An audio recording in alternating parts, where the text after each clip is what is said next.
وہ ذکر پر بھی مبنی ہے. ذکر نہ ہو تو عبادت نہیں ہوتی. ذکر ہی سے ساری عبادت بنتی ہے، اور ذکر کے لیے ہی ساری عبادت اللہ نے مقرر ہوئی ہے. اسی لیے اللہ سبحانہ تعالیٰ ذکر کرنے والوں سے بے انتہا محبت کرتا ہے. اور تو یہ تو بڑی بات ہے ذکر کرنے والے، بلکہ اللہ سبحانہ تعالیٰ تو اس زمین کی خطے سے بھی محبت کرتا ہے جہاں بیٹھ کر ذکر کیا جاتا ہے. اس خطوں کو بھی اللہ سبحانہ تعالیٰ چمکا دیتا ہے نور کی طرح، اور فرشتے جو ہیں آسمان پہ اس حصے کو ایسا چمکتے ہوئے دیکھتے ہیں. ایسی ایسی نعمتیں اللہ پاک نے ہمیں نصیب فرمائی ہیں. یہ کیوں ہے؟ کتنی اچھی اچھی عبادت ہمیں نصیب فرمائی ہیں. یہ کیوں ہے؟ صرف ایک ہی غرض سے ہے کہ ہم اپنی آخرت کی تیاری کریں. ہم سمجھ جائیں کہ اس دنیا کے اندر ہم نے نہیں رہنا. بہت عارضی دنیا ہے، بہت مختصر دنیا ہے. کب جانا ہے؟ صحیح الحساب، بہت جلدی اللہ تعالیٰ بلا لیتے ہیں انسان کو. کوئی اس کی اللہ نے قید نہیں رکھی، عمر کی، بڑھاپے کی، جوانی کی، بیماری کی، امارت کی، غربت کی. کچھ حد ہی نہیں ہے اس کی. بس جانتے بھی کون ہے سوائے اللہ کے؟ کوئی نہیں جانتا کہ کس شخص بندے کو بلا لیں. اور یہی ایک سب سے بڑی غفلت ہے ہماری، کہ ہمارا ایک اسٹیمیٹڈ لائف اسٹیمیٹڈ پروگرام ہے ہمارا. اتنے سال ہوں گے تو یہ کریں گے، اتنے سال کے ہو جائیں گے تو یہ کریں گے، اتنے سال کے تو یہ ہو جائیں گے، پھر ریٹائرمنٹ ہو جائے گی. تو یہ سب سے بڑے بیوقوفی ہے ایسے پروگرام بنانا. پروگرام وہی ہے جو اللہ نے بنایا ہے. پروگرام وہی ہے کیا کہ صبح ہو تو اللہ کا شکر کرو. حدیث میں ہے کہ صبح اٹھتے ہی سب سے پہلے ایک چیز کی طرف نگاہ کرو کہ دل میں تمہارے کوئی پریشانی تو نہیں ہے، مطمئن ہے تمہارے. نمبر 2 دیکھو کہ جسم صحیح ہے، الحمدللہ ٹھیک ٹھاک صحیح ہوتا ہے الحمدللہ. نمبر 3 یہ دیکھے آدمی کہ الحمدللہ اٹھوں گا، کھانے پینے کے چائے کا انتظام ہے، کوئی بریڈ ہے پڑی، کوئی بریڈ توست ہے میرے لیے، میں اٹھ کے بیٹھ کے کھا لوں، ماشاء اللہ موجود ہے. تو اللہ کے نہیں فرماتے ہیں اگر یہ چیزیں موجود ہیں پوری دنیا تیرے پاس موجود ہے. اہتمام کر لیا بھائی غسل کا. فرمایا کہ سفید کپڑے پہن لیے، کیونکہ یہ نبی ہمیں سنت کے لباس سے جو بھی جائے پہن لیں آپ، کہ جو نبی اور سنت کے قریب ہوگا اس میں زیادہ ثواب ملتا ہے. سنت کے لباس پہن لیے، خوشبو لگا لی، سرما لگایا، صرف اس لیے کہ جمعے کا اہتمام کیا جا رہا ہے. کپڑے پہنے، امامہ پہنا، امام میں ذکر ہے. خاص یہ بھی ذکر ہے کہ جو امامہ پہن کے نماز پہ آتے ہیں دروازے پہ فرشتے کھڑے ہوتے ہیں، وہ ان کے لیے دعائیں کرتے ہیں، ان کے لیے، امام والوں کے لیے. یہ نبی کے لباس ہے. نہیں شرم آتی ہے، مرنا نہیں، موت نہیں آنی. جی ہے وہ تو آئے گی جب آئے گی. کہ بغیر کسی سلسلے سے جڑے اور کسی شیخ سے جڑے تصور بھی نہ کریں آپ کی اصلاح ہو جائے گی. اور جب تک انسان کی اصلاح نہیں ہوتی ہزاروں علم رکھ لو. اس کے تو قرآن میں بتا دی وہ علم کیا ہے جیسے گدھے پہ کتابیں آپ نے رکھتی.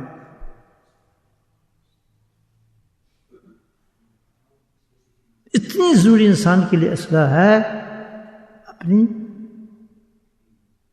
کہ اس کے بعد اس کا کام بن ہی نہیں سکتا. اور اصلاح ہو نہیں سکتی جب تک وہ کسی شیخ سے تربیت نہ لے. کسی کامل شیخ سے تربیت جب تک نہیں لے گا وہ اس کی اصلاح نہیں ہو سکتی. حسن باقی بلا رحمۃ اللہ فرمایا کہ ہے ہی نہیں ہمارے پاس کچھ، ہمارا تو سب ایک کام ہے توبہ. ظاہر توبہ کے بغیر تو کچھ نہیں ہوتا. توبہ، پھر کثرت ذکر، پھر رابطہ شیخ. میں گاڑی جب چلے گی انجن ہوگا تو، بغیر انجن کے کوئی گاڑی چلتی ہے تو ڈرائیور اور تینوں میں کون سی چیزیں ہیں میں نقشبندی سلسلے میں یہ بھی سن لیں. جس سے انسان کامیاب ہوتا ہے ذکر سے نہیں, توبہ سے جی نہیں. کس چیز سے کام ہوتا ہے؟ رابطہ شیخ سے کام ہوتا ہے. رابطہ کہتے ہیں کنیکشن ود شیخ. چلو بات ہے تھوڑی سلسلے کی بات کر دیتا ہوں, سبق آپ کے سبق دلا دیتا ہوں تھوڑے سے. یہ مشائخ کی بات ہے. جس قدر رابطہ شیخ ہوگا اسی قدر وہ بلند ہوگا انسان. کیوں؟ یہ سلسلہ جو ہے یہ حضرت ابوبکر صدیق سے ملتا ہے. باقی تینوں سلاسل جو ملتے ہیں حضرت علی سے جا کے ملتے ہیں. حضرت ابوبکر صدیق کا صحابہ کے اندر مختلف انداز تھا. جس طرح حضرت علی کرم اللہ کے بارے میں نبی فرمایا کہ علم کا دروازہ ہے, کہا نا یہیں سے نکل کے علم میں جائیں گے. اسی طرح حضرت ابو صدیق کے بارے میں جو ایک قول دیا اللہ نے, وہ کیا دیا کہ جو کچھ میرے سینے میں تھا اس کے سینے میں ڈال دیا.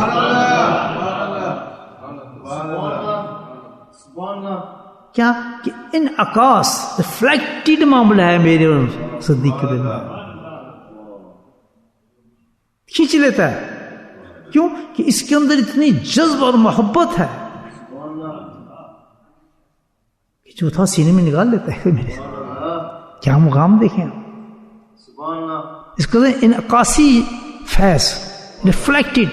جیسے شعائیں ہوتی نا, یہ شعائیں آج کل تو ماشاءاللہ سائنس ترقی کر گئی ہے نا, کیا ایکس رے مکسرے سب شعاؤں سے چلتے ہیں نا معاملہ. تو یہ شعاع ہے. تو یہ سلسلہ ابوبکر صدیق کا ہے, تو وہی شعاع جو چلتی آ رہی ہے شیخ کے سینے میں آتی ہے. وہ فیض جس کو ہم کہتے ہیں انعکاس ریفلیکشن, انعکاسی سلسلہ ہے. وہ فیض جو کیا ہے وہ اس کے اندر اللہ تعالیٰ تجلیات ڈال دیتے ہیں, عکس کرتے ہیں. اب وہ کس چیز سے حاصل کرتا ہے مرید, کس چیز سے؟ وہی انداز جیسے کہ حضرت ابوبکر صدیق نے نبی پاک سے لیا, پھر اسی طرح اس سے شیخ سے. ہر شیخ جو لیتا ہے اپنا مرید وہ کس سے لیتا ہے؟ شیخ سے. کس طرح لیتا ہے؟ انعکاسی لیتا ہے,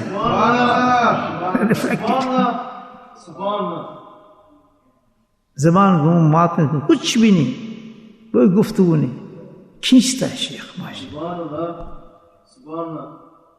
عجیب سلسلہ ہے. دیکھیں آپ کوئی محنت نہیں اس میں. اور جب وہ مرید ہوتا ہے کھینچتا کیسے؟ حضرت ابوبکر نے کیسے کہا کہ جو کچھ میرے سینے میں ڈال دیا. کیوں؟ ظاہر تو آپ جانتے ہیں ساتھ کہ جو محبت ابوبکر صدیق کو نبی پاک سے تھی وہ سب جانتے ہیں. ابھی تو صفحہ اول میں ہے, جس کا قول ہی ہو کہ نگاہ میری اور چہرہ تیرا, لڑکی میری اور نگاہ تیرا, مال میرا اور خرچ تیرے پہ ہو. نبی کیا فرمایا کہ سب کے اے صدیق تیرے احسان ایسے ہیں کہ سب کے احسان میں دے کے جا رہا ہوں, لیکن تیرا احسان جو وہ آخرت میں ہوگا حساب اس کا. میں نہیں بتا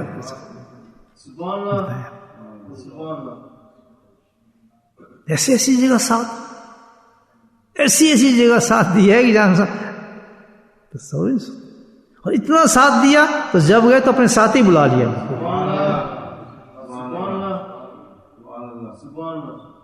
تو یہ جڑ جانا, یعنی جس قدر شیخ سے نسبت جڑتی جاتی ہے انسان کی محبت بڑھتی جاتی ہے, قوی ہوتی جاتی ہے. محبت کی نہیں جاتی, ہو جاتی ہے. جب کوئی اخلاص سے بندہ اللہ کی محبت کے لیے قدم اٹھاتا ہے, آپ سن لیں آپ کہ جی کیسے ہوگی شیخ سے محبت, شیخ میں تو کیسے محبت کروں, مجھے فیض پہنچے گا نہیں. میں طریقہ آپ کو بتاتا ہوں, ابھی آئے میرے ذہن ماشاء اللہ, نیا پوائنٹ آپ کو بتا دیتا ہوں. شیخ سے محبت کرنے کا تو بڑا آسان طریقہ ہے, اس کے بغیر ملتی نہیں محبت.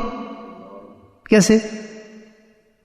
کہ جب آپ شیخ سے تعلق رکھیں, مطلب کنیکشن بیعت ہونے جائے, تو اس وقت کیوں جا رہے ہیں آپ شیخ کے پاس بیعت ہونے کی؟ شیخ کے لیے جا رہے ہیں آپ, رابطہ شیخ مضبوط کرنے جا رہے ہیں, انعکاس کرنے جا رہے ہیں. نہیں، ہم تو شیخ کے پاس اس لیے جا رہے ہیں کہ وسیلہ ہم اللہ کی محبت کے لیے جا رہے ہیں. اللہ سے حبک حبا یحبک ومن حبک، اپنی محبت دے، اس شخص کی محبت دے تجھ سے محبت کرتا ہے.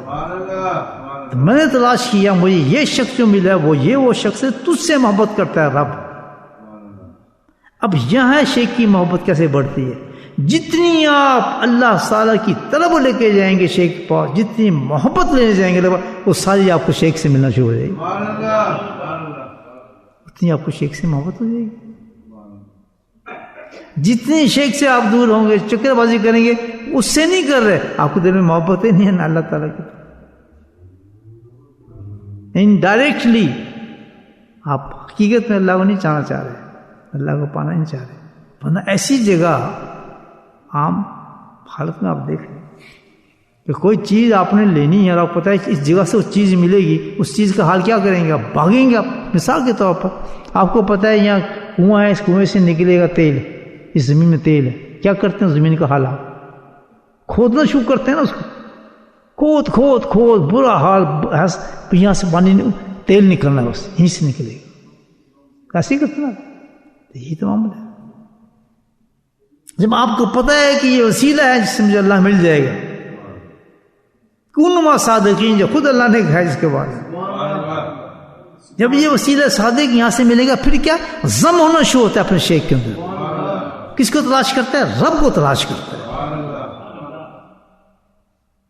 یہاں کہتا شرک کر رہا ہے، شرک نہیں کر رہا، اور شیخ کو پوچھ رہا ہے. اصل میں کیا ہے؟ وہ محبت کس کی ہے؟ رب کی تجلی کو دیکھتا ہے. شیخ کیا خدمت کر رہا ہے، مر رہا ہے، سب کچھ کر رہا ہے، وہ کس پر؟ سبحان اللہ، تجلیت ربانی ہے یہ حقیقت میں، جس کے لیے بڑھ رہا ہے کہ مجھے مل جائے. تو اس لیے وہ سارا کا سارا جو شیخ کی خدمت کرتا ہے، وہ ثواب کیا بنتا ہے؟ وہ ثواب اللہ کی محبت کا بنتا ہے. مفہوم اس کا کچھ ایسا تھا. اصل زمانہ تو یہ خطرناک سب سے بڑا زمانہ جو ہوگا، یہ زمانہ یہ ہوگا کہ انسان جب برائی اور اچھائی میں تمیز اس کی عجیب ہو جائے گی، برائی کو اچھا سمجھے گا، اچھائی کو برائی سمجھے گا، اور برائی کو پھیلائے گا اور اچھائی کو ختم کرے گا. ایسا ہے جی. ہم